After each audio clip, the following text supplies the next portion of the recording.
Ito guys ha, punit ito, punit.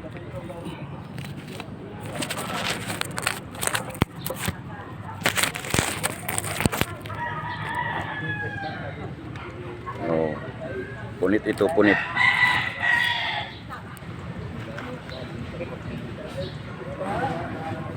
Tingnan nyo yung mga yung mga gawa ng mga pukotiro dyan sa lansa. Pag may punit, titingin-tingin lang kayo, basahin niyo lang yung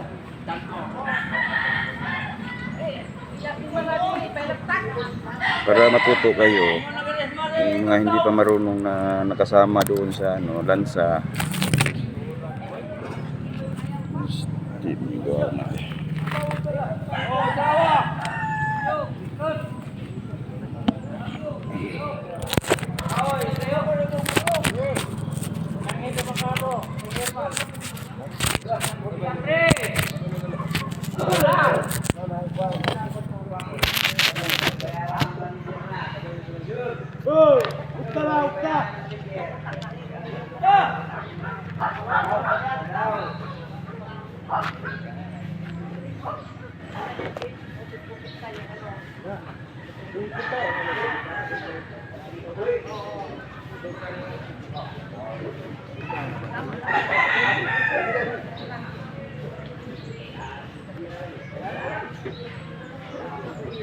Ito guys, nagbibigay aral ito sa mga hindi pa marunong, sa mga masyado sa lansa.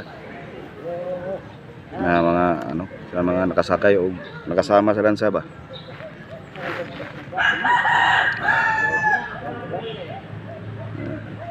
Tingin kayo sa mga pukotiro. Kahit mga 2 mata lang, 3 mata, manghiram kayo ng sikuhan ng mga pukotiro guys. 2 mata, pwede akong mag-practice noy ng kahit 2 mata lang noy. Payagan kayo niyan. Kasi hindi maramot yung mga pukotiro sa mga kalaman, mga ganyan. Practice kog tahi noy, tagduha lang ka mata.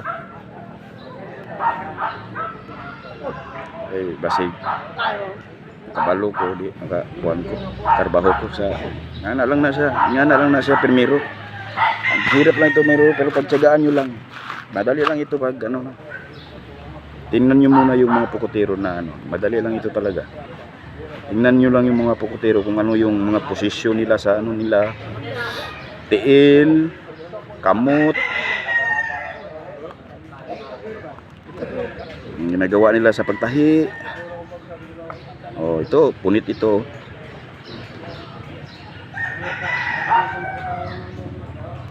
Punit ito.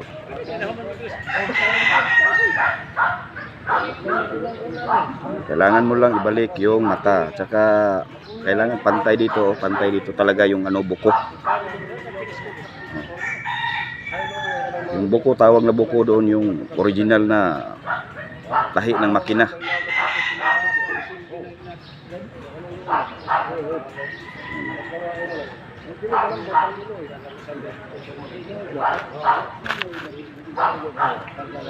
Para matuto din kayo. Hindi pa pwede kayo kung matuto na kayo sa punit, pwede na kayo mag-helper naman kayo doon sa Tapos kung may punit na malaki, makuha na kayo. Kuha na kayo ng mga mga maintenance na ipadala doon sa kung malaki yung punit. Targetin ng yon, maintenance. Paparti-partihin niya yung malaking punit. Malakas ka na nito, pagtahi ng punit, doon ka na. Bigyan ka ng parte ng dyan ka. Parte mo yan, 10 di pa.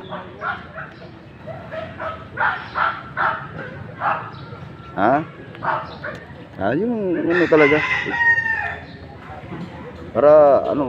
Para sa inyo ito, hindi ito para sa akin, para sa inyo ito. Turo-turo ko sa inyo kung mga dapat gawin na hindi lang yung isa lang yung natin, hanap buhay. lalo na pamilyado na, may anak na tayo, may gatas na tayo lalapit doon sa mga magulang natin, hindi na tayo aasa.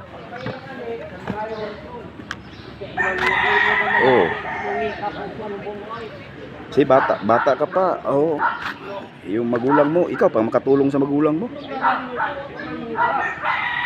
Tulong ka pa, unsa man ra pa, wa na kay kuan pa kay naay kuan diri bugas. Ulam rin pa, ikaw pa makatulong mo. Tingnan nyo yan, kanang yung mga payo ko na ano, yung mga sinasabi ko diyan sa ano ko, vlog ko. Oh, yan.